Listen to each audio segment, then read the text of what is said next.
Hi there, and welcome to the Skylight Books Author Reading Series. If you'd like to learn more about us and our many upcoming author events, please visit skylightbooks.com, where you can browse our inventory, buy books, and join our Friends with Benefits Club. You can also follow us on Twitter, Tumblr, and Facebook. To speak to a real live bookseller, please call 323-660-1175. Thanks for your support, and enjoy. Damn good looking, so I need a picture of you. If you've got your books, hold them up. If you don't, the hell, I've got children to support.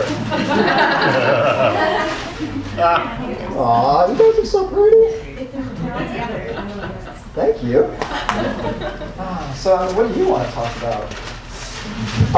So, the way I thought we would do this is I'm going to read like a little bit, but you know, having run a reading series for 5 years, what I know is if you read any more than like 4 or 5 minutes, no matter how gorgeous the prose is, people kind of either want to die or want you dead, so longer than that. And then normally, like, the way I like doing readings is like, especially for something like this, is doing like an in-conversation thing.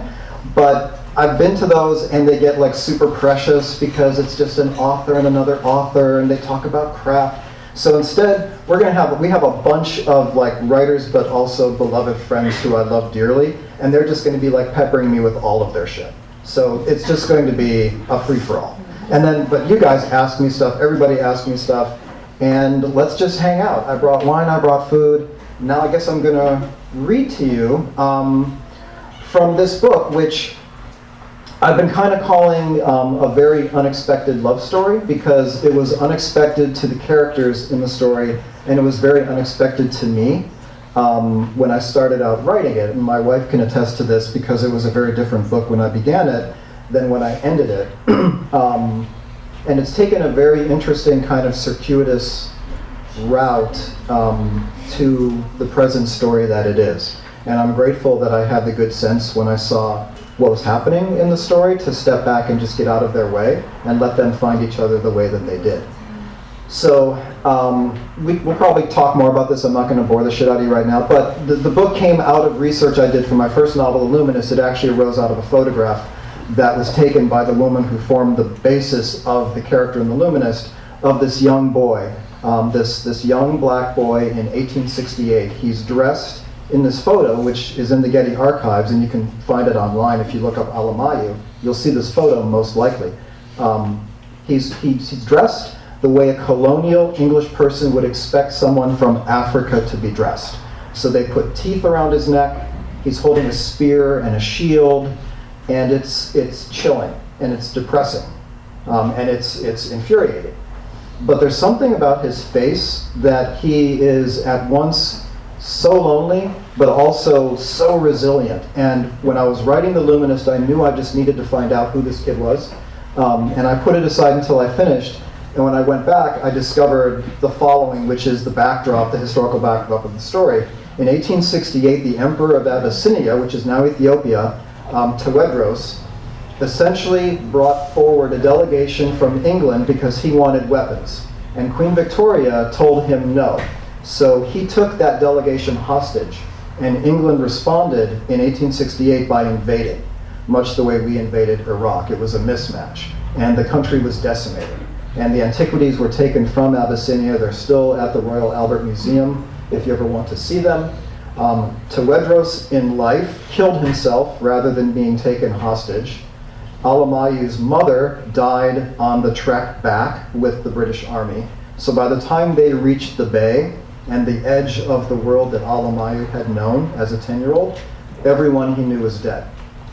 So they took him, and they brought him to England forcibly, and they made him a ward of Queen Victoria in Queen Victoria's court.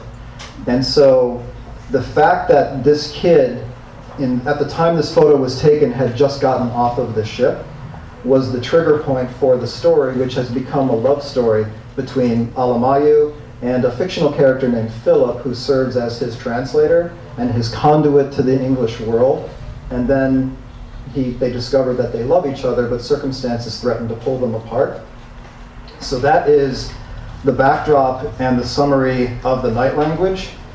And I think should I just read like a little bit of the beginning, and then and then author's choice. Was that yes, or was that like, God, just like read already, just shut up, just read? Okay, all right. So here's how. So although the story, the heart of the story takes place in between 1868 and 1870, the story begins in December 1900, some years later, and it starts like this. At last, some daylight. The sun broke through in the afternoon following 2 days of thick black clouds and downpours that had him spending his holiday running from doorway to cafe canopy. Now, finally, he could paint. He unpacked his canvas and set up his easel on the path that ran along the blue ribbon of sea between Nice and Monaco. Mixing his oils, he gazed at the vista before him, acquainting himself with the particular shades of sunlight and the way they teased both color and shape from the land. Already he painted a good deal of the distant village, and in just 2 days' time. A wonderful 2 days, he thought, in which he got thoroughly lost in his composition while occasionally humming a forgotten adagio. He worked without interruption, oblivious to everything around him, thinking of nothing, only colors, tones, rims, and borders. Fellow visitors may have passed him by as he worked, or not. Villefranche clustered under the soft gold dust of the sun's rays breaking through the last cloud cover left by the passing storm. It was built up against a striated wall of rust-colored rock some 600 feet high. Above the tile roofs of the homes in the cathedral, wispy tendrils lifted from the cooking fires of restaurants and cafes. Gulls soared down from the ledge in a tight arrow, passing the zigzagging switchback trails carved into the cliff face. In the light, they resembled falling bodies clad in white. Their shadows bent across the cliffs as they abruptly pulled out of their dive just before hitting the foaming waves. They flew close, their outstretched wings ruffling the surface of the sea. The wind they rode was cold and strong. He weighted his easel with stones, then daubed at the cliff paths with a mix of sienna and bay to catch the smoothing effect of the last day's rains. As he worked, enjoying the pleasant briskness of the air and the faint sounds of the village townspeople emerging from their homes, he took notice of a sleek canoe drifting in on the tide toward the natural stone jetty that stood as the town's lone port. Such an unremarkable thing, visitors on an outing to the Mediterranean town. The area had gained a reputation for its agreeable weather, its flourishing casinos and fine hotels. The fact that the boat he spied was filled stem to stern with finely dressed ladies in broad seaside hats and immaculate dresses of milk and wheat shouldn't have held his attention for more than a moment, and yet he couldn't reclaim the sense of disappearing into his work that he craved, not while the ornate canoe drifted toward the land. Muttering curses at his own inability to concentrate, he watched the ladies gather around a figure on the canoe, a woman dressed entirely in black. It seemed that they were trying to shield her. The chill, he thought, or the prying eyes of others. Perhaps she was someone of note. He'd come to Villefranche from Paris for the same reason he always did. The city would grow too hot, too cold, or too close, and he'd find that he needed to step away from his days living and working in the Marais to be alone at the water's edge, staring at the low, leaden horizon line. There had been far too many tourists on his last few visits, and he'd begun considering other destinations he could escape to before deciding to give the spot one last chance. In any event, it was best to catch the light before him while it lasted. If he just set to working again, he felt confident that he'd make progress. The painted cliff path looked good, so he turned his attention to the cove at the base of the village, an excuse to watch the canoe, its oars lifted and surrendered to the pull of the tide. A local was piloting it, he could tell. They knew how fruitless it was to row once they got close to the stone jetty. I'll watch just a bit longer, he decided. Maybe this is a new painting presenting itself to me. The black-clad figure struggled to her feet. She was immediately surrounded by the finely dressed women. A rich invalid, no doubt. He selected a thin horsehair brush and daubed a bit of gray on Villefranche itself, on its narrow sidewalks that a grown man could span wall to wall with outstretched arms, its descending stairways down to the sea path in the first shades of aqua. The woman in black got out of the canoe, followed closely by the others. Her baggy, overly billowing clothing was in fact a formal dress. It was dark and jeweled with some sort of stone that ignited from the sunlight. The woman herself appeared small, stooped, unsteady, and slow. A rich, old invalid, he thought with a shake of his head. Still, he couldn't stop staring. A sense of unease slowly rose in him. This is ridiculous, he thought, but the feeling wouldn't go away. As the rest of the elderly woman's entourage stepped onto the jetty, a second boat floated in. It was as full as hers had been, with similarly dressed women. They got out en masse, dislodging the feral cats, sunning themselves atop and between the jetty stones. So this was some sort of idyllic invasion, he thought, the first wave of dowagers on holiday, marching their staffs across the path to the small stakes baccarat tables at Monaco. He tried to amuse himself, but his hands were trembling. Without being aware, he put down his brush. He was stepping away from his canvas, gazing around his position on the path for places to hide. It had been years since he felt so conspicuous and exposed. A voice from long ago filled his head. We could run. Calm yourself, he thought. What will passers-by think of me? Searching for where to go to ground like a criminal. There's no reason for this. There's nothing to be afraid of. Nothing. He stared at the black-clad figure until she was close enough to make out. Dear God, it's her, Victoria, Queen of England. The shuffling old woman's companions produced parasols. One held hers high above her head, blocking the sun and extinguishing the flare that burst from the Queen's crown. Move, you idiot, before she sees you. He ran for cover behind a tall row of wild heather.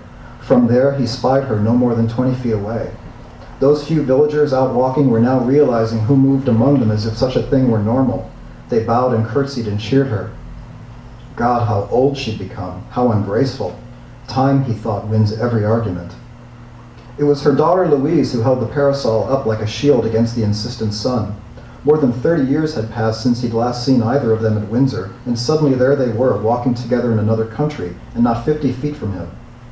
Behind them came the usual downstairs help, brought from their normal posts in liveries and dressing rooms out into the light. A lady in waiting, a footman, a valet, no one he knew anymore. The Queen walked toward the shoreline, passing his easel while her entourage huddled together against the wind. She lingered a moment at his painting, studying it and smiling wistfully. She looked around for the artist, but he was well hidden. At the sea, the Queen stared at the coming tide.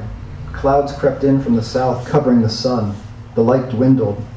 The village by the sea descended into the steely gloom he'd grown used to over the last days. He remembered that way the Queen had of losing herself in her surroundings. Watching her, he wondered if she ever thought of him anymore. Perhaps the passage of all those years had finally swept his name away.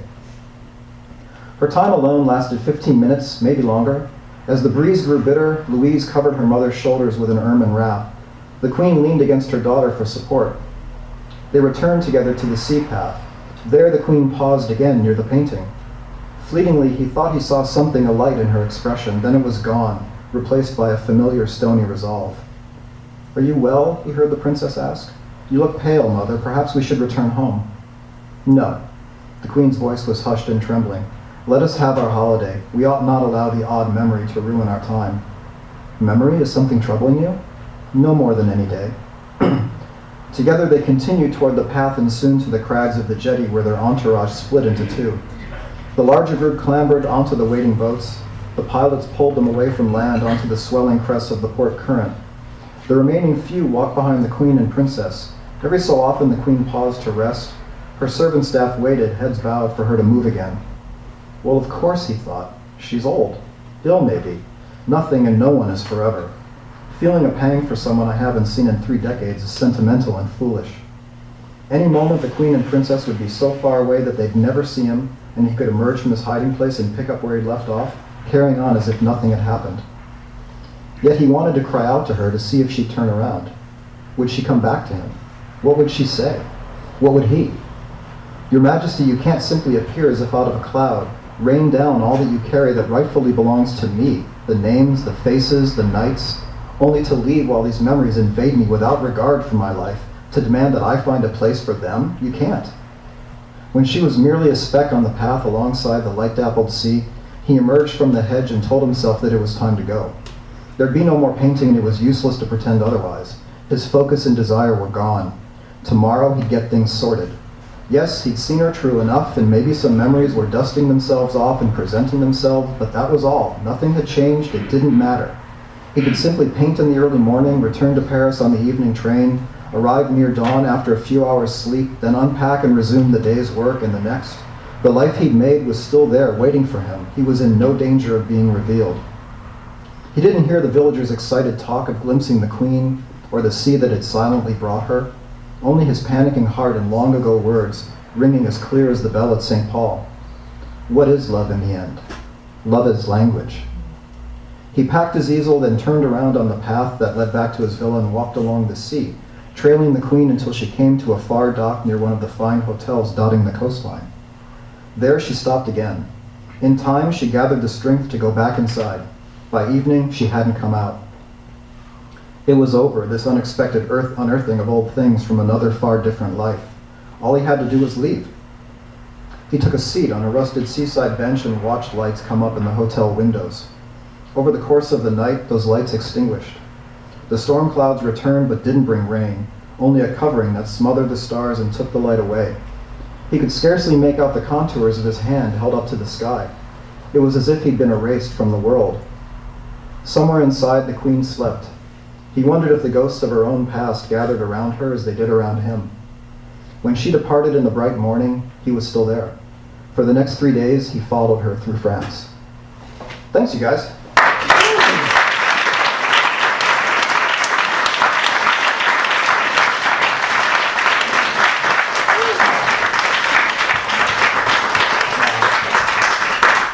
So then, stuff happens and stuff. So this is when, like, in the normal reading, we would sit down and we'd have a very, quiet conversation with wine. But instead, murderer's row of my dear and loving writer friends are here. And for all you guys, whatever you want to know, whether it's like something about the book or just something about something, or you just want to get nuts. Anybody who's been to Rorschach knows that, it is what it is, and we usually try to just make it as fun as possible. So I shall open the floor to questions. Ms. Hunter. So, I'm a happy reader, so I know that there's... Are you going to keep reading, or are you done? I don't know. It's fair. It's hurtful, but it's fair. Honestly, it's obviously I'm so this is not a spoiler of any kind, but there are conversations between the Queen and Alamayou that concern loss. Mm-hmm. And I think this is a huge overarching thing in terms of the book, and hence the light language. What also occurred to me, because you introduced painting at the beginning, and painting seems to be an enormous part of the book, representation, and that also seems to parallel loss. The minute you paint something, it's gone. Mm-hmm. So how much of that was a conscious decision, or did you find yourself doing it and then realize it later? Definitely the latter. I know that there are writers who write thematically, and they want to write about a theme. They want to make their work speak to a particular notion, or perhaps a particular moment in the time we're living in. I mean, certainly for this book, when I started writing it, it was a really different world than the one it's coming out of. Mm-hmm. I certainly didn't intend, when I started writing this book, to have it be, as somebody put it the other day, this intersectional book. I always write a story about people. And I'm married to a psychoanalyst, so insert your own joke here, but I'm never aware of the themes that I'm working with until it's over. And even then, I'm super close to it, and then, Nina will be like, well, yeah, that's your dad. And I'll be like, that's not my dad, that's my writing, and you don't know, oh shit, it kind of is my dad. It's never his dad, it's his mother.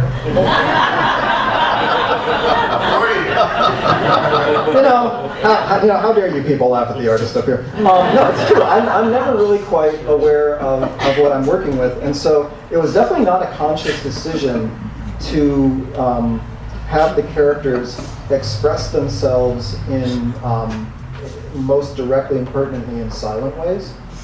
But at the same time, now I'm sort of 2 for 2 on these books where I'm drawn to not mothers, leave my mother out of it. So this is kind of my prevailing philosophy, is I long to arrest all beauty that came before me. And in some ways, that's what these characters are all after. That's actually a quote from Julia Margaret Cameron, who formed the basis of The Luminist. This idea that these moments are gone. As you say, the moment you paint something, the moment you take a photograph, it's already gone. You can't really do much except hold that moment, which is past now. And so to me, I think there is some need in me to kind of go beyond just holding the moment. I want to explicate the moment, and I want to find the story in the moment, and I want to celebrate the story in the moment. And so for these characters, particularly the character of Alamayou, roughly 100 pages in, where he's still somewhat non-communicative because he's not quite mastered the language, this silent expression is how he lets people know what's happening, and it's the silences, it's the hand gestures that he and Philip in the story work out that begin to express what becomes love. And that to me, I think maybe that's why I write in the past. It's just more poignant to me than just texting somebody "I heart you." There's not as much weight and moment and maybe a little tinge of tragedy attached to more modern forms of communication to me, which is not to say I don't love modern everything, I do, but certainly in my stories, including the one I'm working on now, the new one, I'm drawn to period stuff. I don't know why. So it was not intended. Yes, the woman in the back in pink in the beret who happens to be my daughter. I have two things to say. The first thing is just more of a comment instead of a question. I just want to say that this isn't going to be about like my parenting, right? Let's keep it to writing tonight. Okay. I just want to say that obviously you're my dad, but as an artist myself, that I've always really enjoyed the fact that even when you started this discussion, when you said that you had one idea for how it was supposed to be, and that it kind of developed without your position in it. And I think I just wanted to say that I really respect, I think when it comes to art, sometimes a lot of us is wanting it to be a certain way, and we have to take a step back and be like, well, this might be harder or more honest, but this is the way that it actually is. And I just want to say that as your daughter, I've always gotten that from you, and I really respect the fact that you kind of have.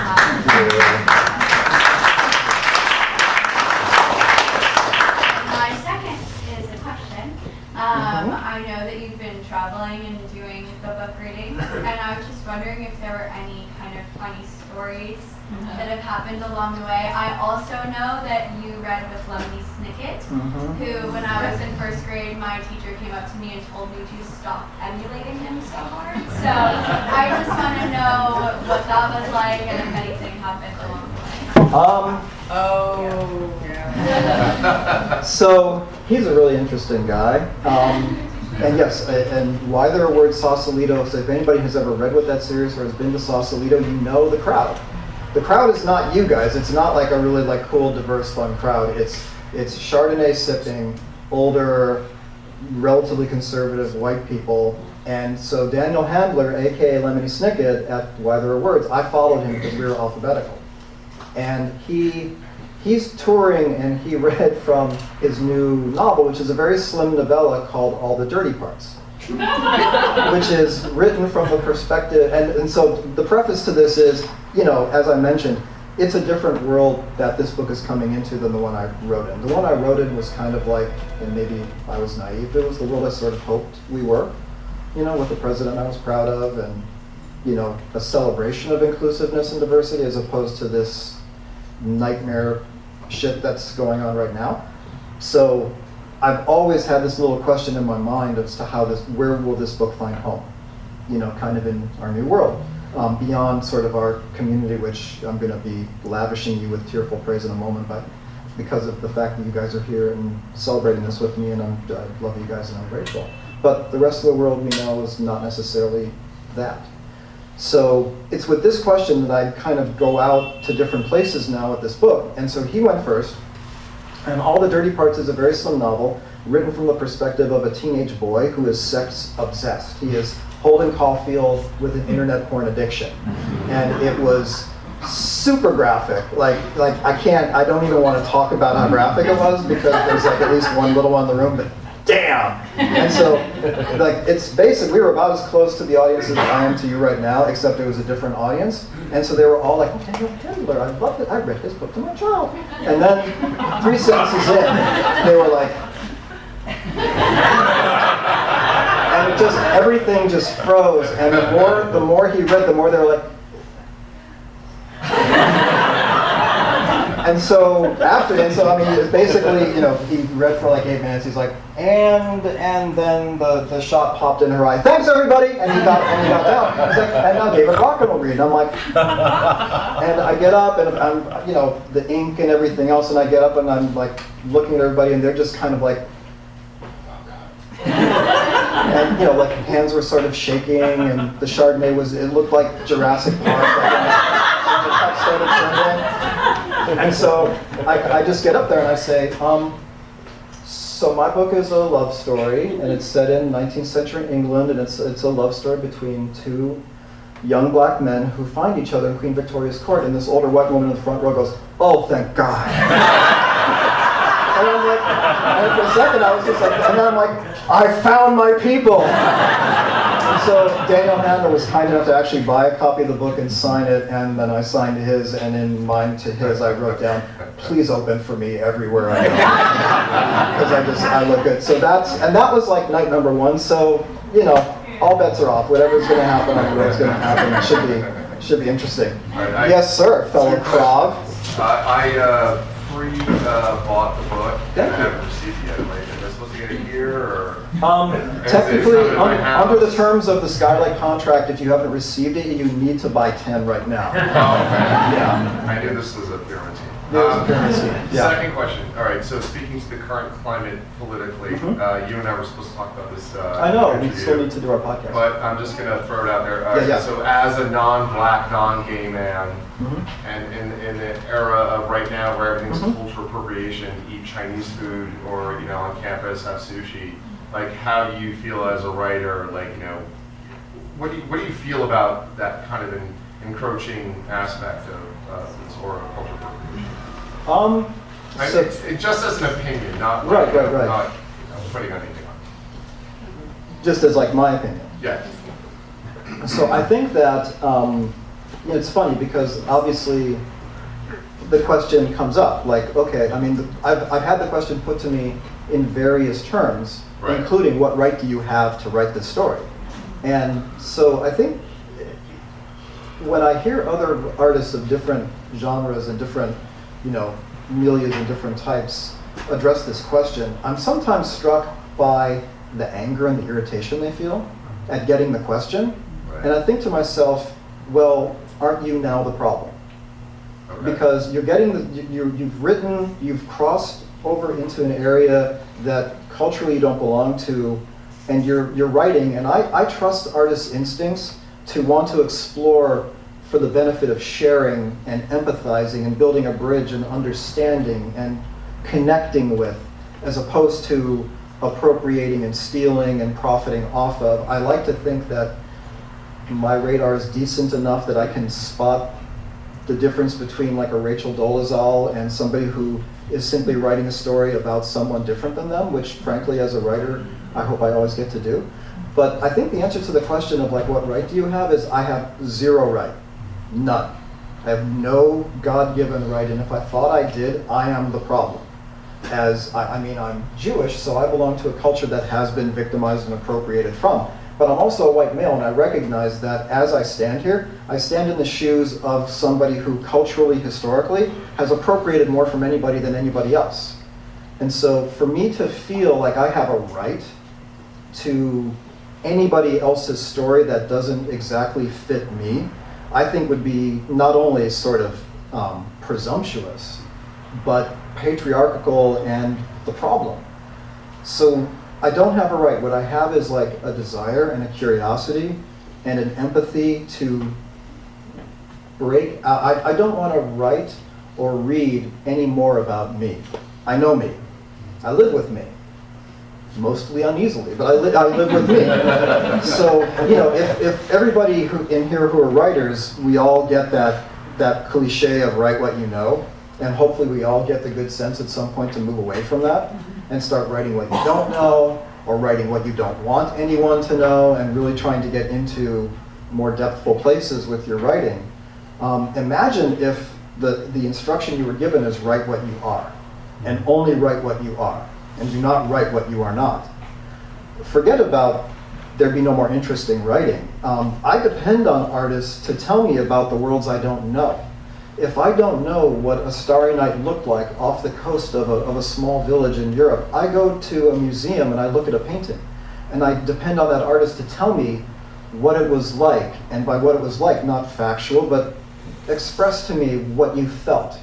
And if I don't understand what a sentient computer is, I need Stanley Kubrick to tell me about the possibilities.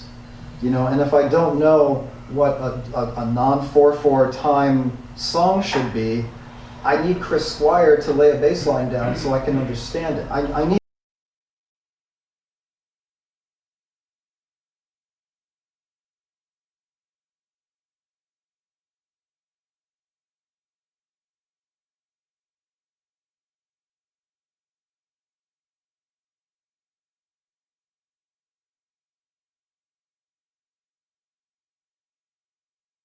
artist to take me where I can't go, I don't know how to go, and I've never been.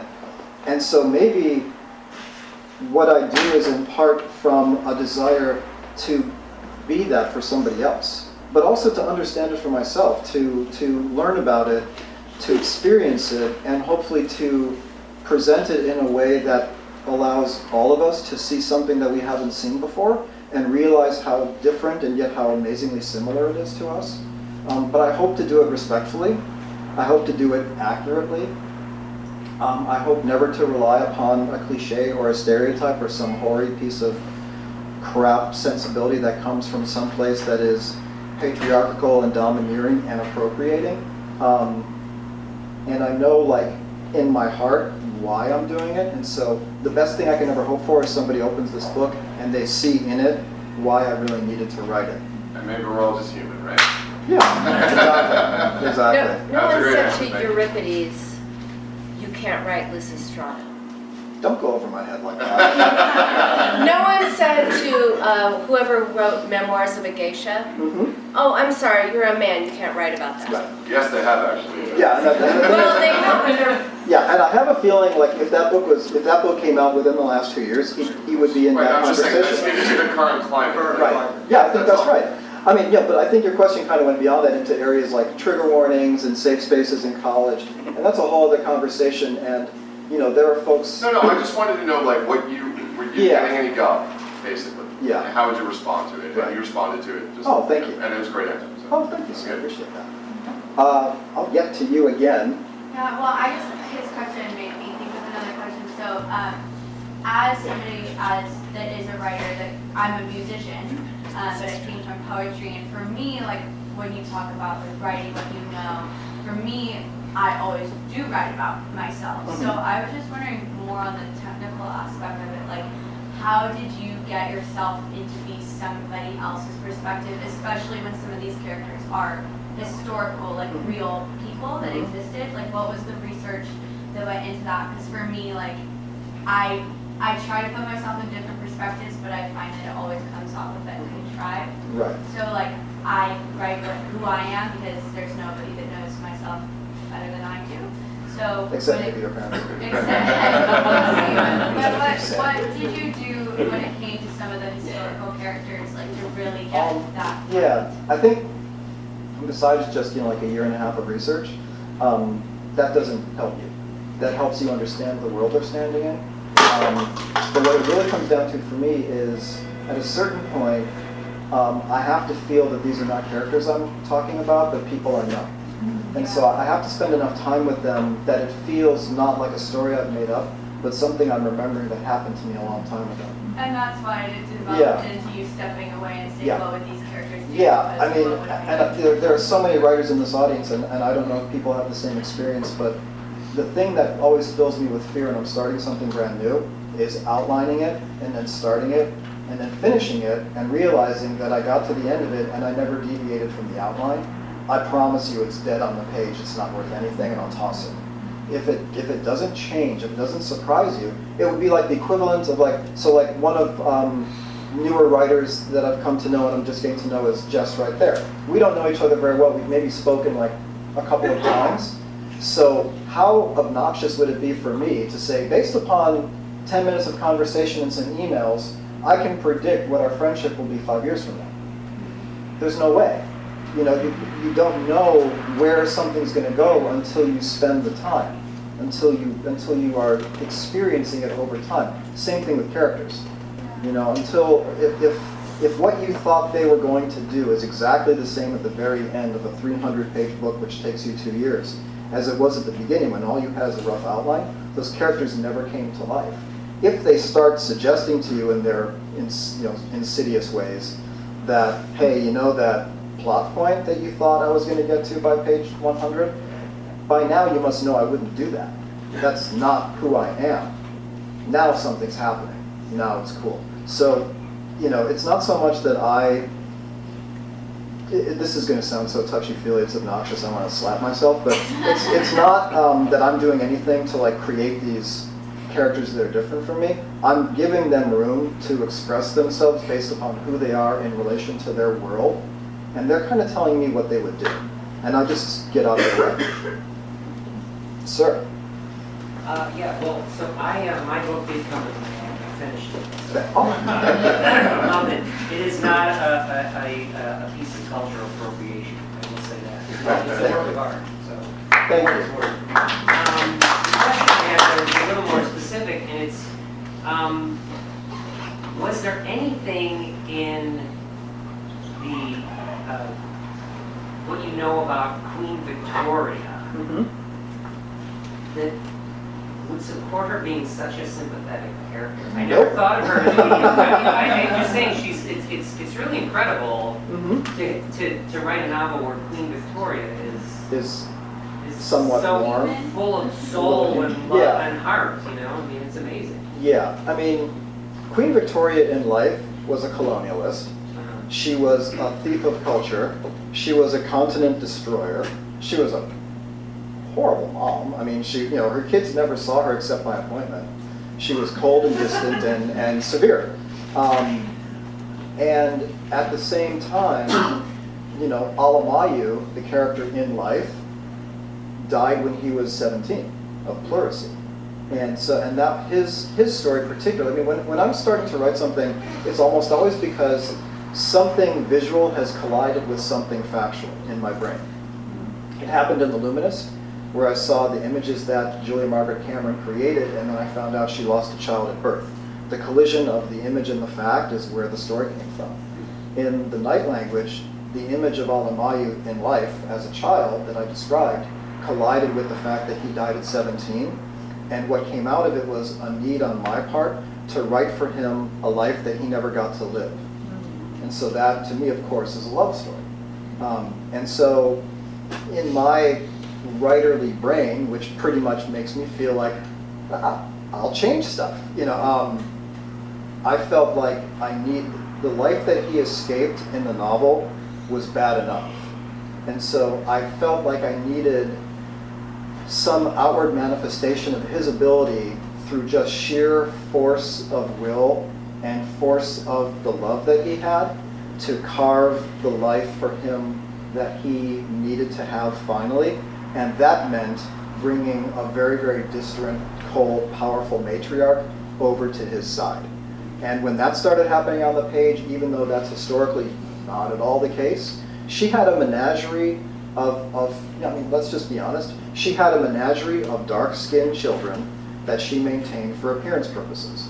To be able to say, look at these orphans, look what I do for them. And they never saw her, and they never interacted with her, and they were essentially, there's a segment in the book that, in the very beginning, that set up what's called a human zoo. Those were real. She essentially had a very fancy one for the orphans of wars that her country itself started.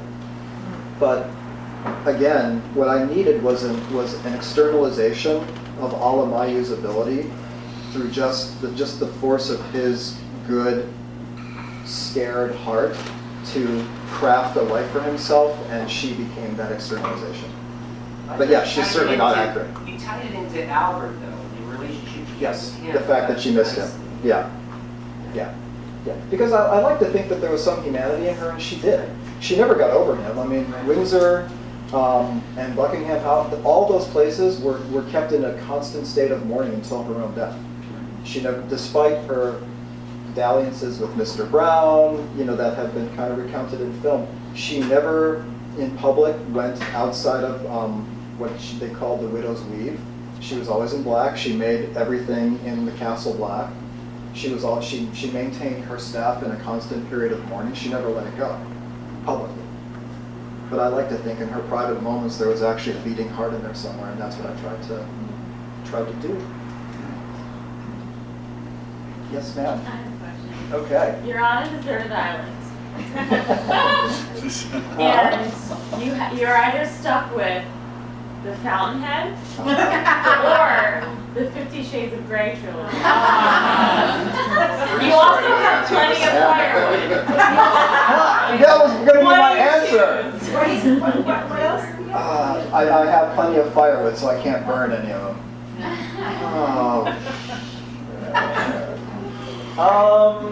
stop setting to think about this. Well, it's, look, I mean, the question really comes down to masturbation versus intellectual deficit and depth. Wait, which is which? Yeah, exactly. Hey, look, Ayn Rand is hot. Not gonna lie. Oh, you know what? I need to laugh. While I'm slowly dying of starvation, I'll go 50 Shades of Grey. That was awesome.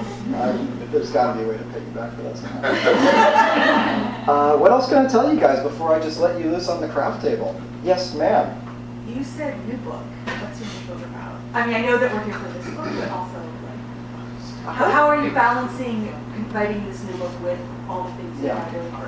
It's remarkable what you can do when you just don't sleep and just live on a steady diet of Earl Grey and meth. So the new one, it's funny, right after this book sold, I was talking with my agent. She's like, okay, so what are you working on now? And I said, okay, I've got something. She's like, all right, tell me.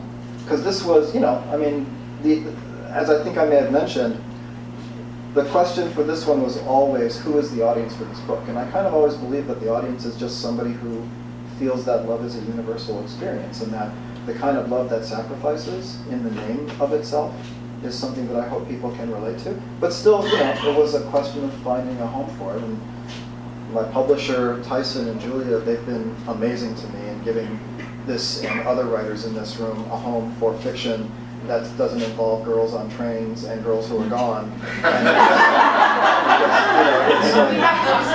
We have those too. We totally have those. But it's a joyful.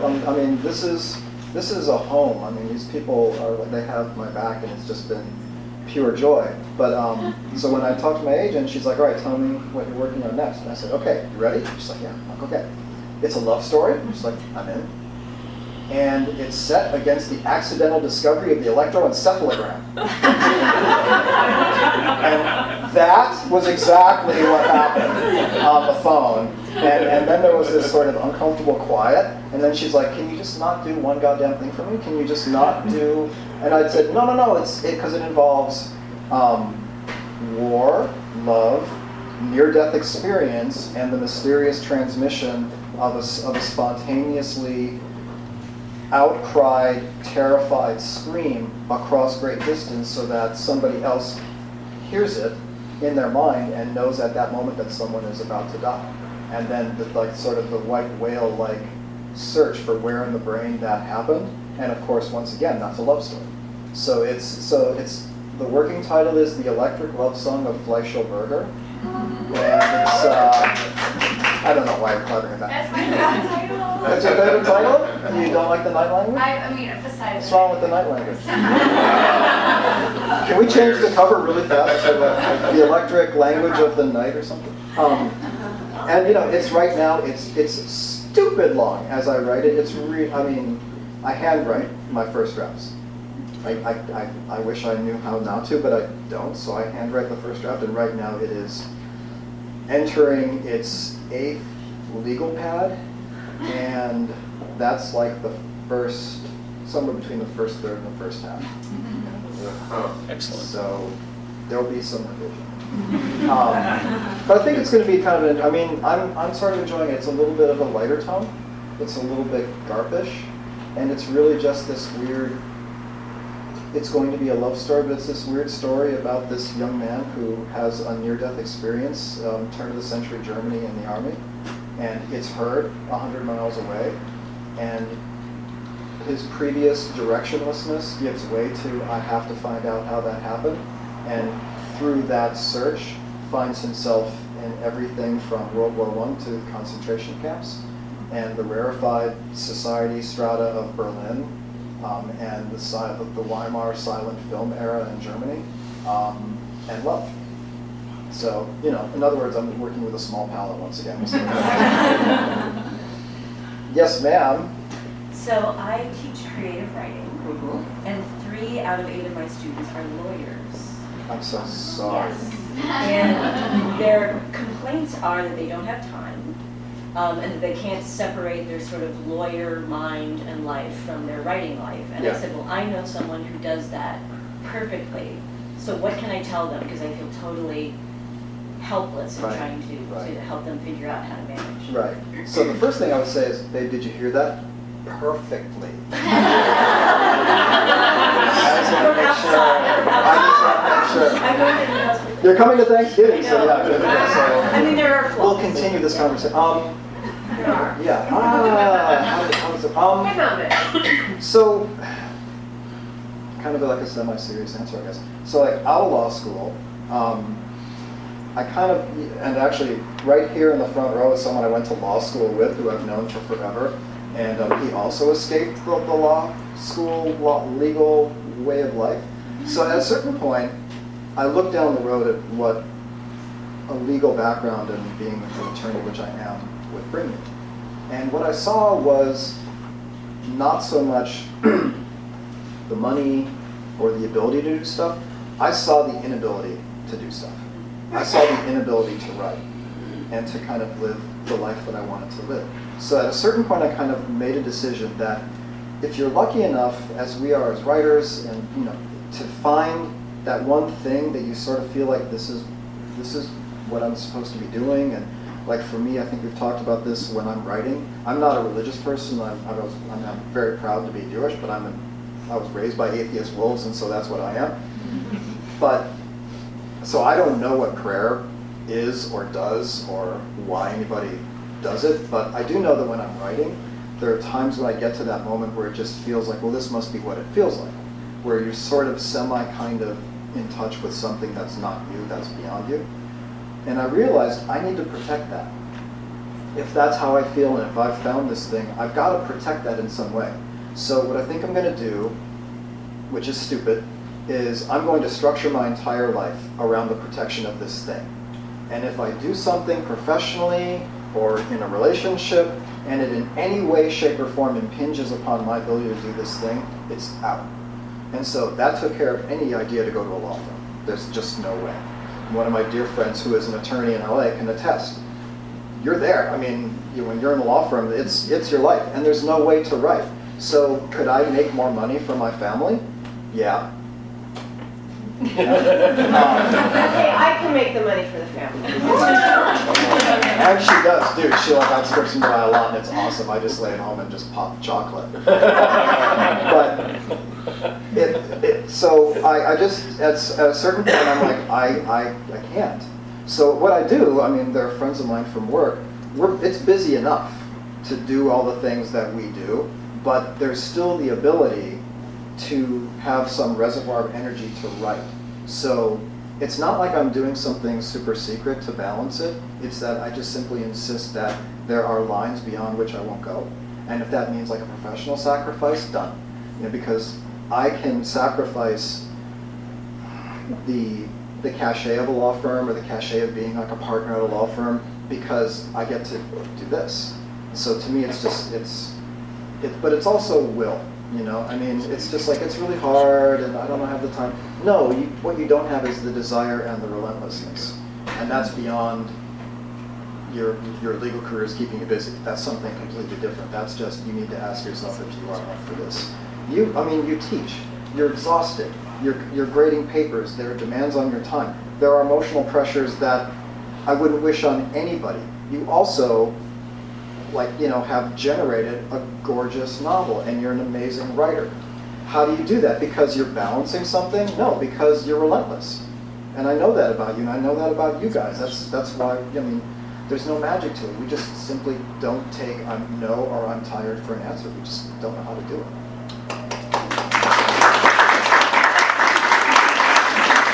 Oh my God, what? Sorry, this is just my last thing because it goes off directly what you were saying. Something that David always taught me my whole life, because I always very much. Was it that lesson about please don't keep buying the more expensive one? Something that I my whole life had the same feeling of I knew what I was born to do and it was my art and how do I protect that. And what David always told me is you do what you have to do to be able to do what you love. And I think that that's something that he didn't say just now, but came to mind when your law students, they might have to do what they have to do in their law company or whatever, but still protect. They do it because they're protecting what they love. Yeah. And that's What she's talking about is the rant that she hears from me pretty much once a year. And it's basically like, if you really love it, then you will do what you need to do to protect it. Because if you don't, if you allow the art that you're putting out to be compromised in any way because you can't protect it from the forces that would compromise it, like, you believe that the only way to do it is to do it to the exclusion of everything else. So I'm just going to wait tables, but my main money is going to be from my writing. Well, guess what's going to happen? Unless you're the lucky 1% who can pay for your entire life with writing, what will happen is that somebody will eventually have the power over you to say, if you really want to be paid for this, don't write that, write this instead. And now your art doesn't belong to you anymore. Now it's something other than what you wanted it to be. And eventually you will resent that, and eventually you will quit, and then you rob us of your voice, and that's not fair to us, so don't do it. Find a way to protect your art, insulate your art. I mean, like for me, I make my living, I pay my bills, we pay our bills together, we have this life together where we partner on everything, and we're able to do the stuff we need to do. So nobody gets to tell me to not write this, and plenty of people did. But I didn't have to listen because I'm not dependent on the money that this generates to meet my obligations and kind of live my life. I can make the choice. The worst thing that can happen to me is everybody says, I'm not publishing that. Okay, but I didn't have to change that, so I win.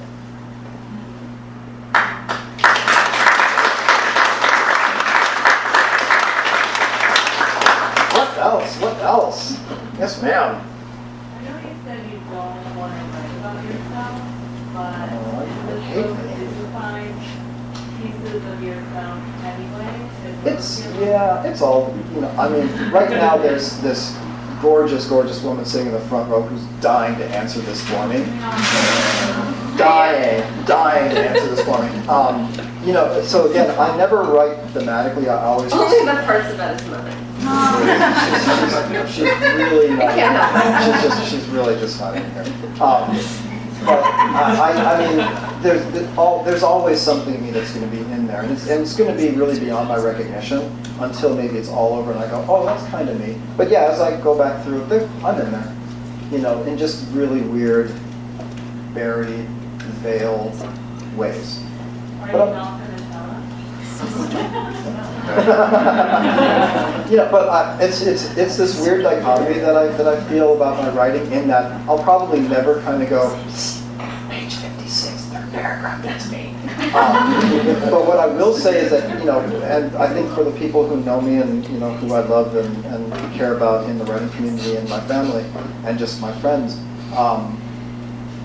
you guys all know me, but if you really want to truly know, what it sounds like in here, inside, don't talk to me, read me. Because this goes to places I can't go if we're just talking.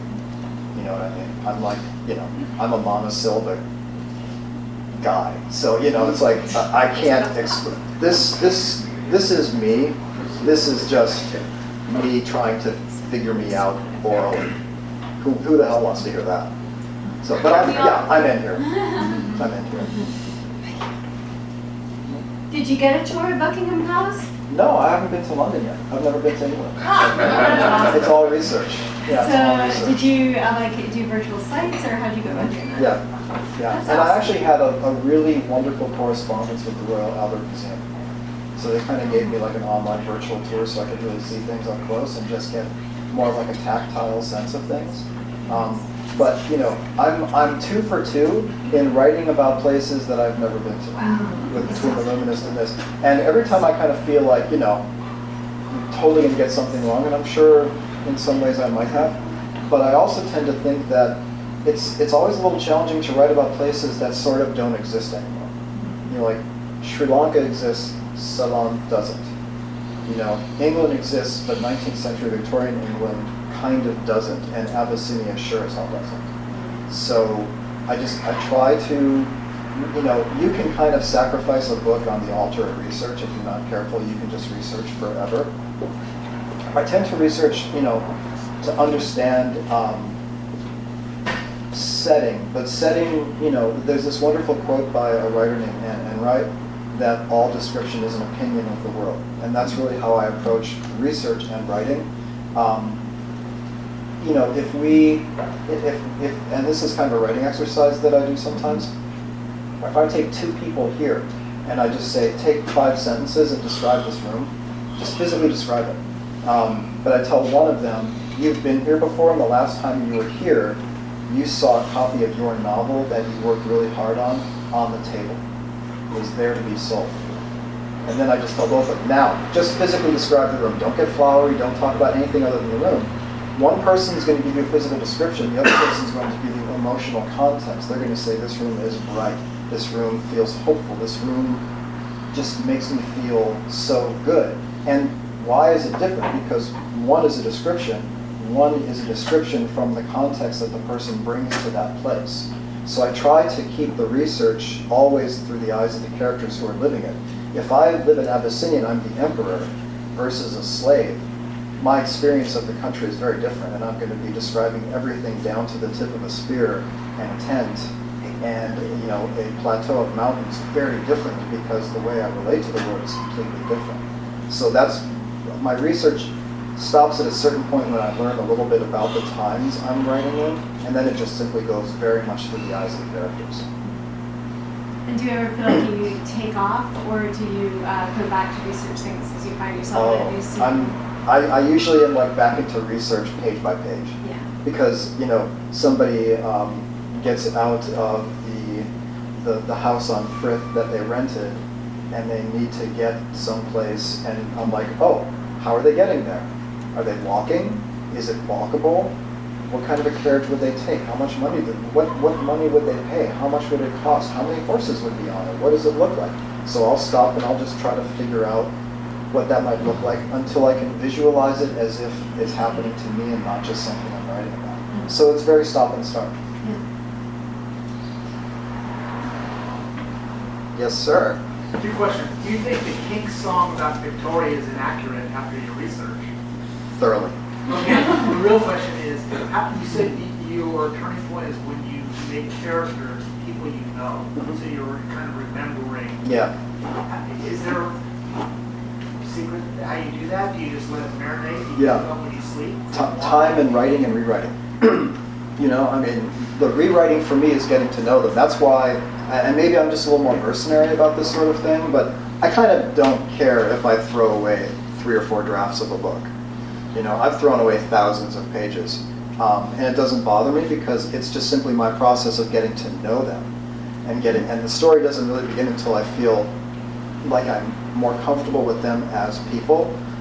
So to me, to get to know them is just to spend time with them, and the only way I know how to spend time with fictional characters besides a 5150 hold is just, you know, write them and then rewrite them and keep writing them, and try to figure out why they're doing what they're doing. It's sort of like so there's this thing that I've come to call the Grandma Rose theorem, which it's because my grandmother said it. It had nothing to do with writing, and she was kind of salty anyway, so it had, I mean, it was just, she liked to curse a lot. I don't know where I got mine from, but and what she said once to me was, if somebody calls you a jackass, they're rude, but if 2 people call you a jackass, you're a jackass.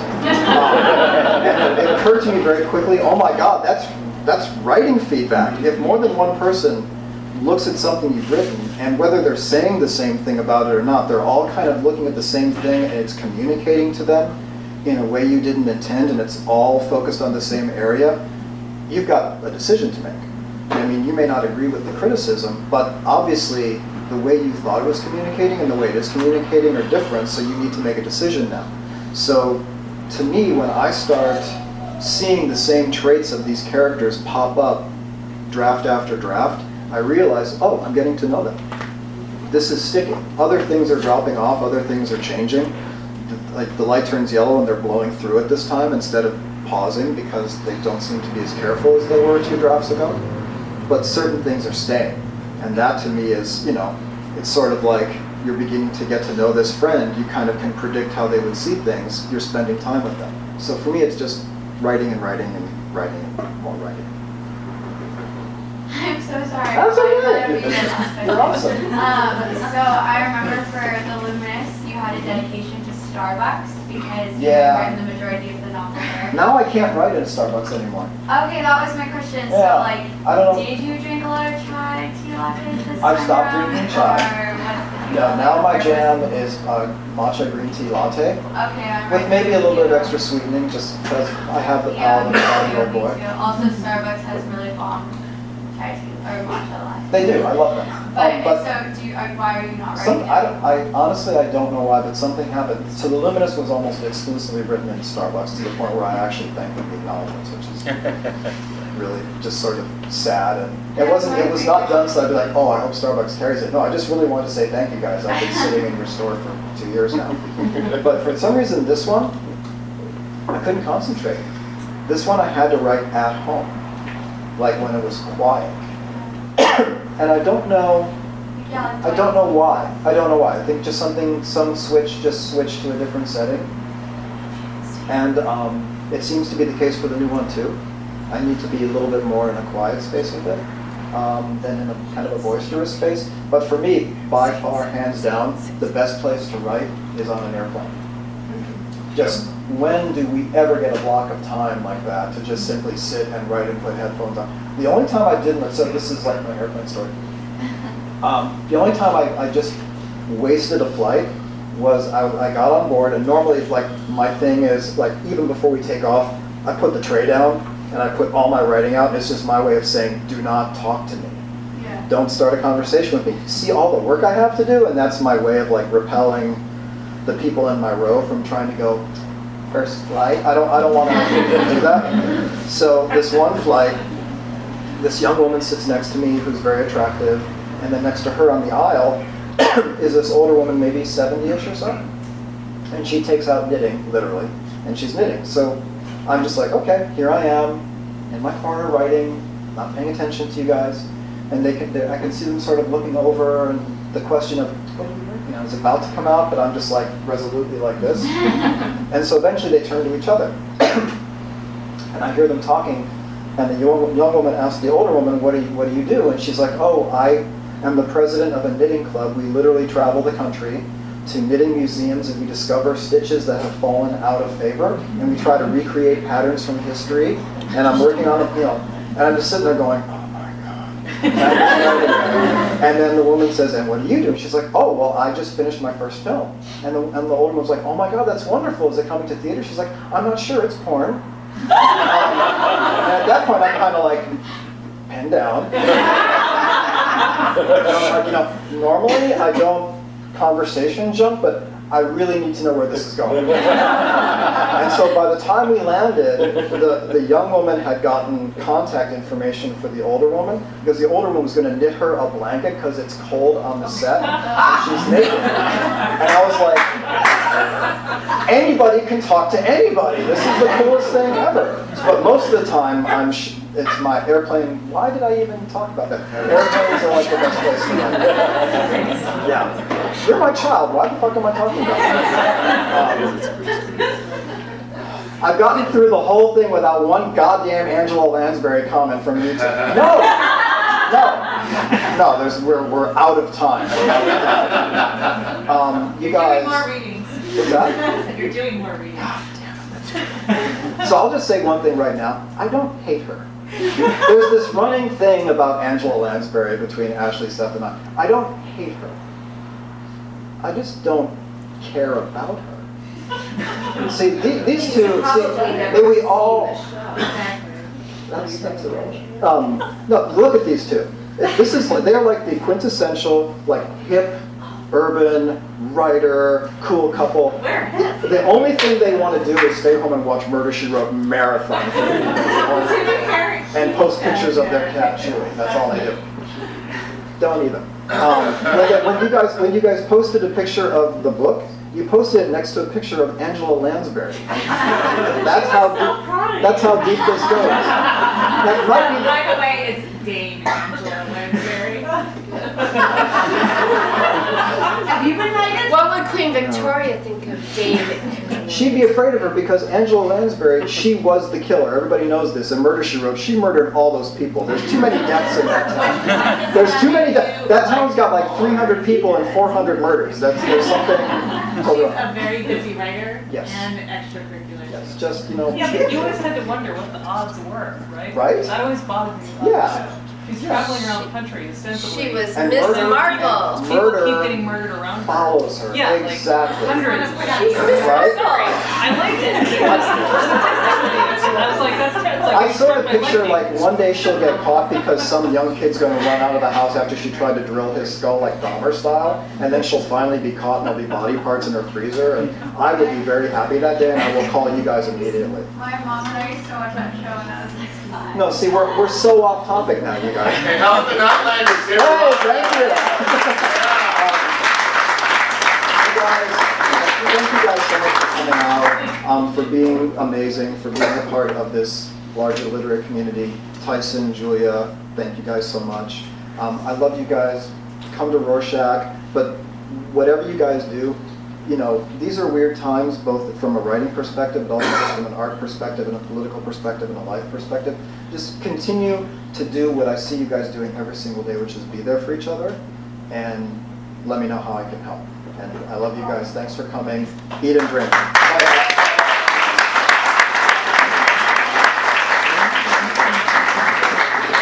I think you're the only author that mentioned Jessica Fletcher and the basis for Yes. Right?